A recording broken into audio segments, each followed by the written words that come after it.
Good morning, everyone. My name is Andrew Hall. You may call me Dr. Kennard. This is the Disappointed Cat Morning Show.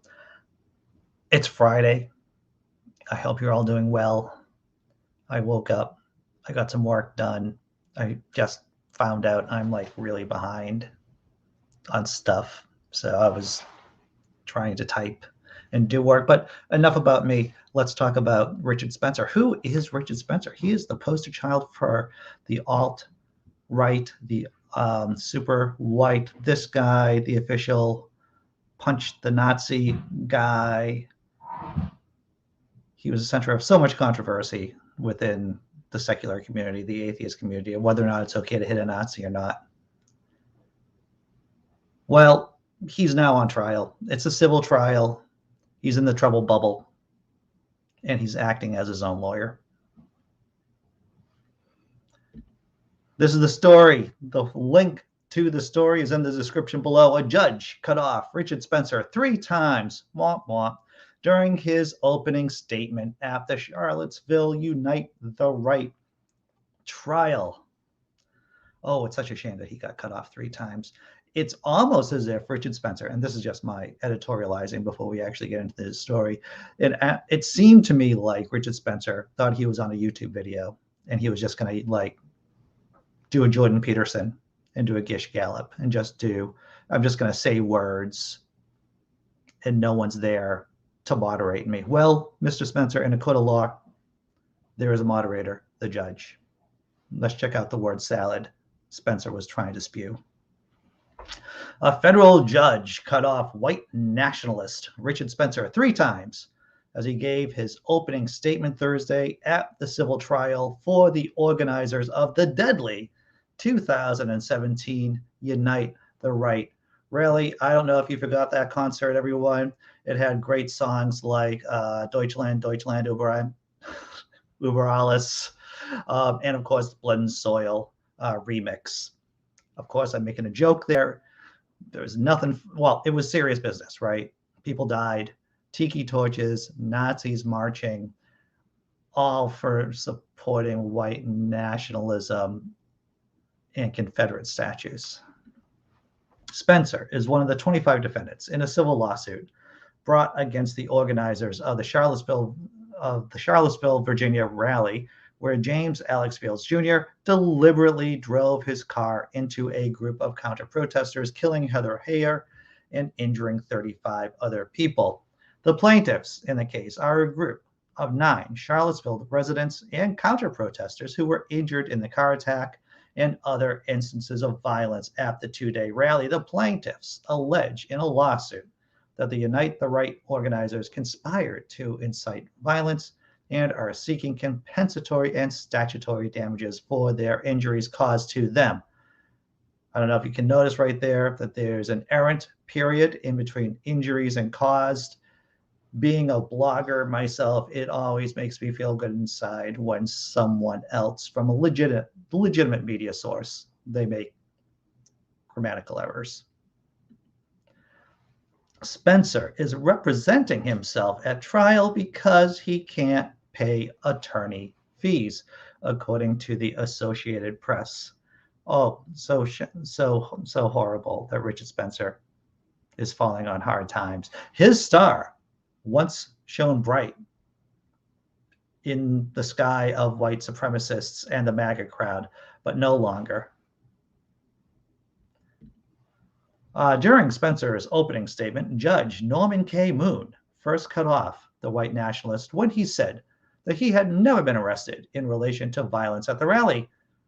Whether anyone was arrested was irrelevant because the plaintiffs brought a civil lawsuit, Moon said. Seems pretty legitimate. Doesn't matter if you were arrested for a criminal offense, of course, at the rally. This is a civil trial, Mr. Spencer. But you know what Spencer was doing?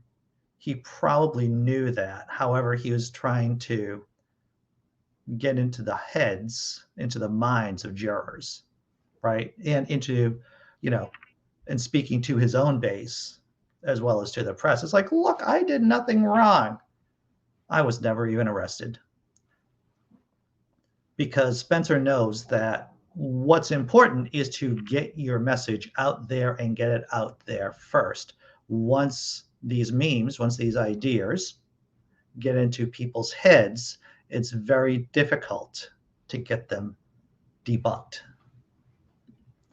Moon cut off Spencer a second time when he began ranting about Black Lives Matter protests that took place in the summer of 2020, which he said eventuated in vandalism, looting, violence, and riots. Spencer argued that BLM protests and the Unite the Right rally fall under the same umbrella as free speech, but Moon didn't allow him to finish the thought before admonishing him to stick to the facts of this case. Yes, Richard Spencer doing the classic Gish Gallop. I'm going to open with these statements and just throw as much garbage out there as possible.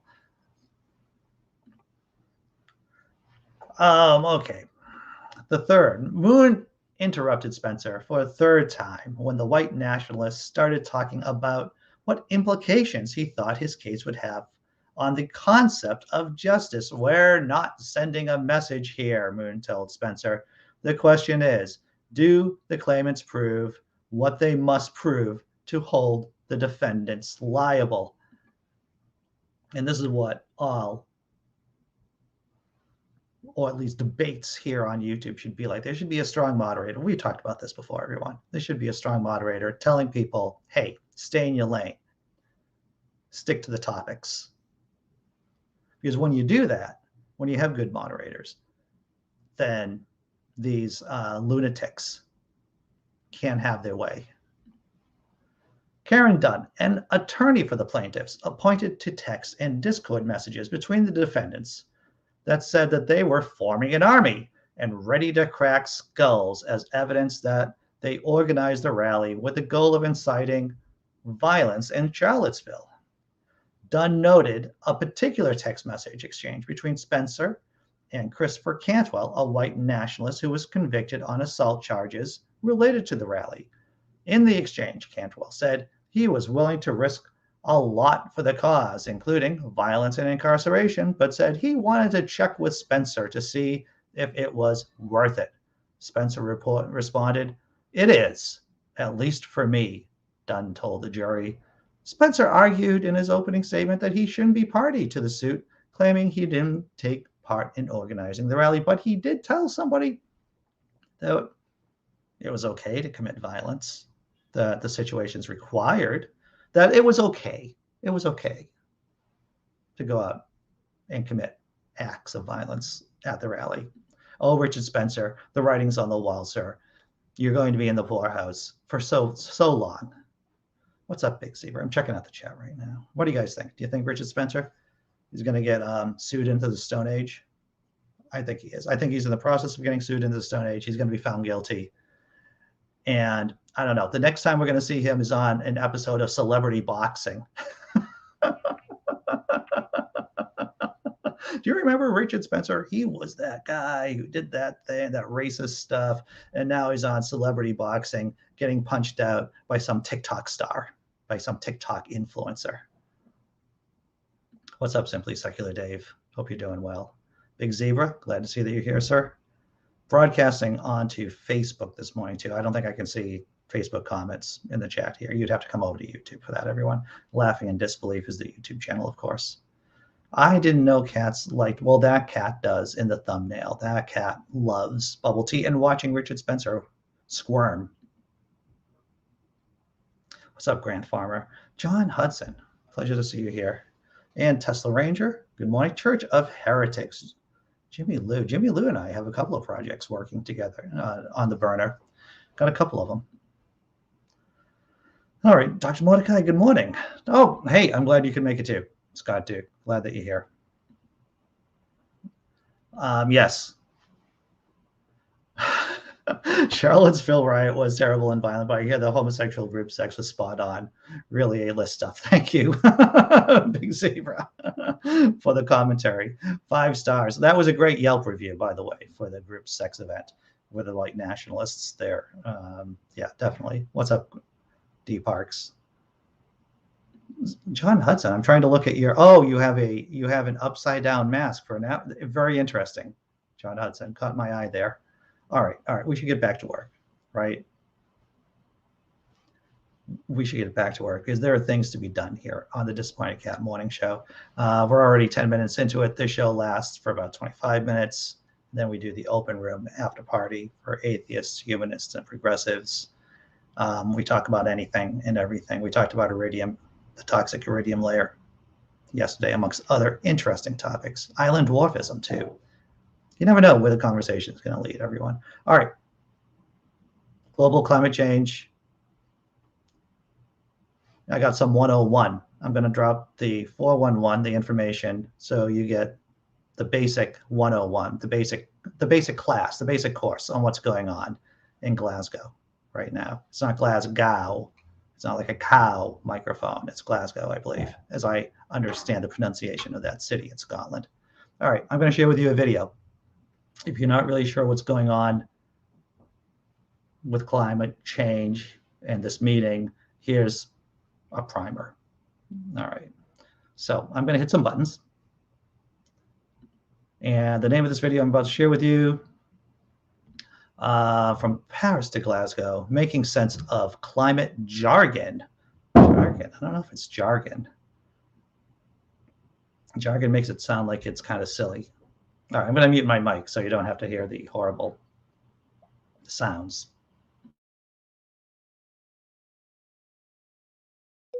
The clock is ticking. Representatives from nearly 200 countries will meet in Glasgow, Scotland from October 31st to November 12th to flesh out the rules of a new global climate pact. Decades of these discussions have spawned a host of acronyms and jargon. Here is a guide. COP26 is the 26th annual meeting of the Conference of the Parties, or COP, which is the supreme body of the United Nations Framework Convention on Climate Change. It's made up of representatives from each country that signed the Paris Agreement and meets every year. The Paris Agreement was successor to the Kyoto Protocol, the international climate treaty that expired in 2020. The 2015 agreement aims to limit the rise in the average global surface temperature. Countries that signed the accord set national pledges to reduce greenhouse gas emissions that are meant to become more ambitious over time.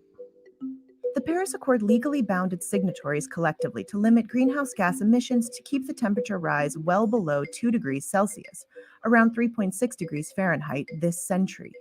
But the countries also promised to pursue efforts to keep the rise below 1.5 degrees Celsius, which scientists say would help to avert some of the most catastrophic effects. Soberingly, the world has already heated up by just over 1 degree Celsius since the start of the Industrial Revolution. NDCs are the pledges that each country makes to reduce its emissions and to adapt to climate change from 2020 onward. Countries must update and expand their NDCs every 5 years. All signatories have submitted new pledges for Glasgow. The principle of common but differentiated responsibilities was enshrined in the Kyoto Accord and means developed countries, which produce more emissions in the past as they built their economies, should take the lead in fighting climate change. The issue is one of the thorniest in climate talks. The Paris Agreement sought to bind major rapidly developing economies such as China and Brazil into the global effort to cut emissions, adding the words, quote, in light of different national circumstances. It does not, however, require them to make any immediate pledges to cut emissions.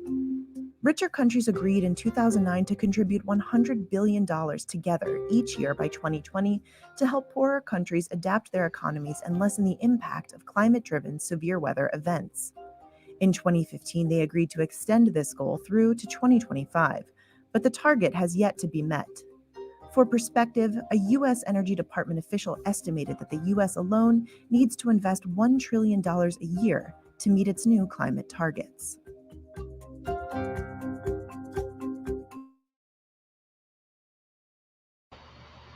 The U.S. needs to invest $1 trillion a year to meet its climate change targets. Oh, my fictitious God. I don't know in what fantasy world that's going to happen, but it's not going to happen in our world, everyone. Absolutely. Congratulations, John Hudson. I was reading the chat partially. getting a new grandbaby today. Daughter went in for induction this morning. 10-pound baby. There you go. Big Zebra, I hear what you're saying. To fight climate change, we need more fat dudes and ties. Yeah, that's what the surge is, right? That's what we need. Oh, hey, what's up, Sammy? Glad to see that you're here this morning. Okay, am I caught up with the chat? I think we are. So that's what's going on basically in Glasgow. We're going to be talking more about, of course, the climate crisis, especially while the conference is being held, COP26. All right. Next story, everyone. So we talked about Richard Spencer, white nationalist, in the trouble bubble over at civil trials, getting a civil trial, probably going to be sued into the Stone Age. Saw a short video about what's going on in Scotland, about the conference of global climate change, the climate crisis. I protest. Okay, duly noted. Phil Lister. Okay, last story. We're doing the last story. Let's do. Oh wait, I have to do the halftime tummy rub show, right? We have to do some kind of cat-related activity, everyone. So sit back, relax. You're gonna watch. There's something funny. There's something funny going to be happening within seconds. One night after a couple of adult beverages, I agreed to get George catnip lollipops. This is his review. This is what it juice. This is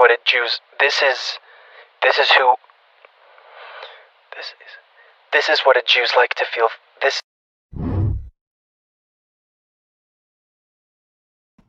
Am I the only one here who didn't know that catnip lollipops were a real thing?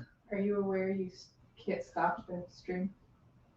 My stream should still be going. My girlfriend just came in here and said the stream should be still going right now. Maybe, I don't know. Okay. Okay, thanks. So this is a check, everyone here. If you could tell me in the, oh good, the cat's here too. You're gonna get, this is the wonders of a live show. So if you could tell me in the chat whether we're all good. Thank you, Sammy Jenkins. Sammy says, well, the cat will get out on its own. Don't worry about it. And if she, oh, now the cat's crawling underneath the bed. Okay, so for some reason the stream ended on the girlfriend's end over there. She came in to tell me that, hey, there's something going on. But apparently we're all good. So we're going to continue with the show because that's what we do here. We just go on. Where's the cat? We want to see the cat is hidden. The cat, I think, gets frightened with the words and sometimes the yelling. Biscuit, the cat, does not appreciate the yelling. Not the yelling, but the strong emotions that I exert here on the show. All right. Wow, that was a complete tangent. Let's try to get back onto business, everyone. Hey, this is COVID news, right? This is a new study, and this is important. UK study finds vaccinated people easily transmit Delta variant in households. I was talking to a friend of mine. I'm not telling tales out of school. A friend of mine, Nathan Timmel, comedian. He had COVID. He was in a house of vaccinated people. So he got COVID. He believed he got it from his kids. His wife didn't get COVID, though. They were all vaccinated. And it just shook. I'm getting ahead of myself. Let's just get it right to the story, into the story. London. The Delta coronavirus variant can transmit easily from vaccinated people to their household contacts. A British study found on Thursday, although contacts were less likely to get infected if they were vaccinated themselves. The Imperial College study illustrates how the highly transmissible Delta variant can spread even in a vaccinated population. The researchers underlined that did not weaken the argument for vaccination as the best way for reducing serious illness from COVID-19 and said booster shots were required. They found infections in the vaccinated cleared more quickly, but the peak viral load remained similar to the unvaccinated. And that is new information for me, to tell you the truth. I thought if you were vaccinated, you would have a lower viral load to transmit to people around you, but that's not true. Well, at least according to this study, it seems that even if you're vaccinated and you have COVID, you're still going to transmit a high viral load to the people around you. By carrying out repeated and frequent sampling from contacts of COVID-19 cases, we found that vaccinated people can contract and pass on infection within households, including to vaccinated household members, said the doctor who co-led the story. Our findings provide important insights into why the Delta variant is continuing to cause high COVID case numbers around the world, even in countries with high vaccination rates. The study, which enrolled 621 participants, found that in 205 households, contacts of people with the Delta infection, 38% of household contacts who were unvaccinated went on to test positive, compared to 25% of vaccinated contacts. So in other words, if you were unvaccinated and in the same household, you had a 38% chance of getting COVID, while if you were vaccinated, you had 25%. And of course, one of the main strengths of the vaccine is preventing serious effects like hospitalization and death. So even if you did get COVID, if you're vaccinated, you're less likely to get seriously ill.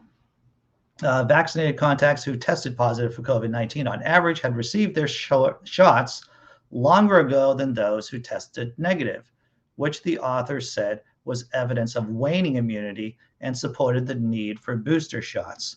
So those who were vaccinated who did get COVID-19, they were more likely to have gotten their shots further in time, further back in the past. Imperial epidemiologist Niall Ferguson said that transmissibility of Delta meant that it was unlikely Britain would reach herd immunity for long. That may happen in the next few weeks if the epidemic's current transmission peaks and then starts declining. We have, by definition, in some sense, reached herd immunity, but it's not going to be a permanent thing, he's told reporters. Immunity wanes over time. It is imperfect, so you still get transmission happening. And that is why the booster program is so important. So once again, if you get a booster shot, your immunity goes up, you have a less chance of catching COVID. That seems obvious, right? That seems obvious, but it's important to point out that even though if you do have COVID and you have been vaccinated, right, you're still emitting virus. You're still shedding the virus at a pretty high rate. And that's why it's important for people around you to get the vaccine too, or to get their booster shot. I just got my booster shot a little while ago, actually. So did the girlfriend. Gonna check out the chat. So I imagine, John Hudson, that the vaccine that was used, and I didn't read the entire study, of course, I just read this particular article, whatever the predominant vaccine is in the UK, and perhaps one of our UK friends who's in the chat could tell us what, I think it's the AstraZeneca one, I think is the primary vaccine in the UK, but I'm not sure.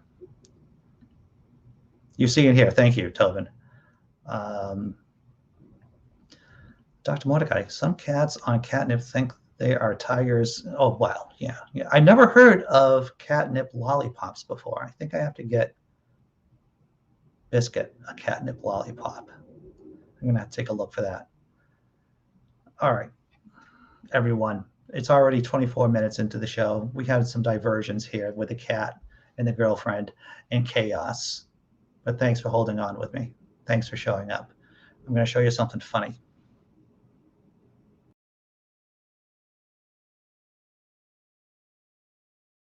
It's not what's on the outside that matters. It's what's on the inside. And right now, my insides are empty. Clawing at me, getting my tweets, my belly. Oh, hi.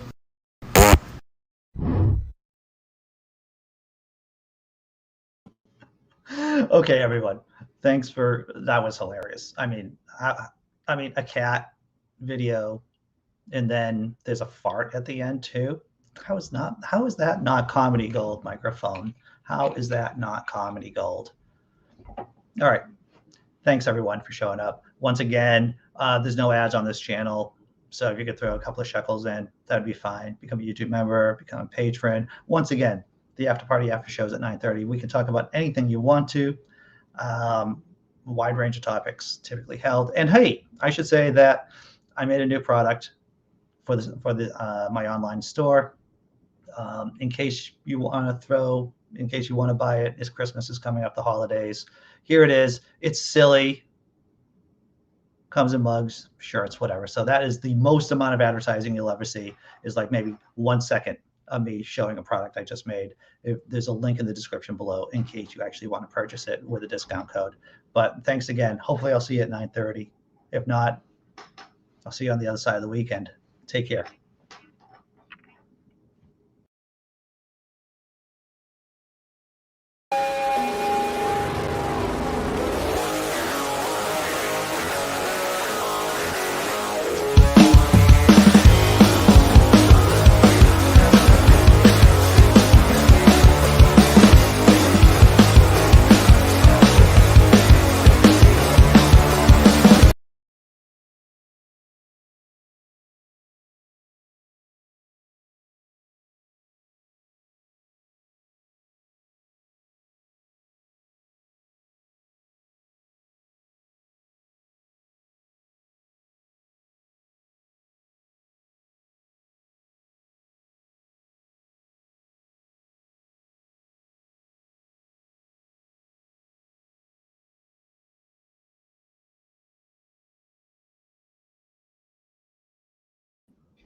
See, if you're still watching, you get to see some real live cat right here. You can see she's really happy about being held right now. Oh, there you are. You're a star, Biscuit. Okay, you're not happy. So just wanted to share that with you. See you at 9:30, everyone.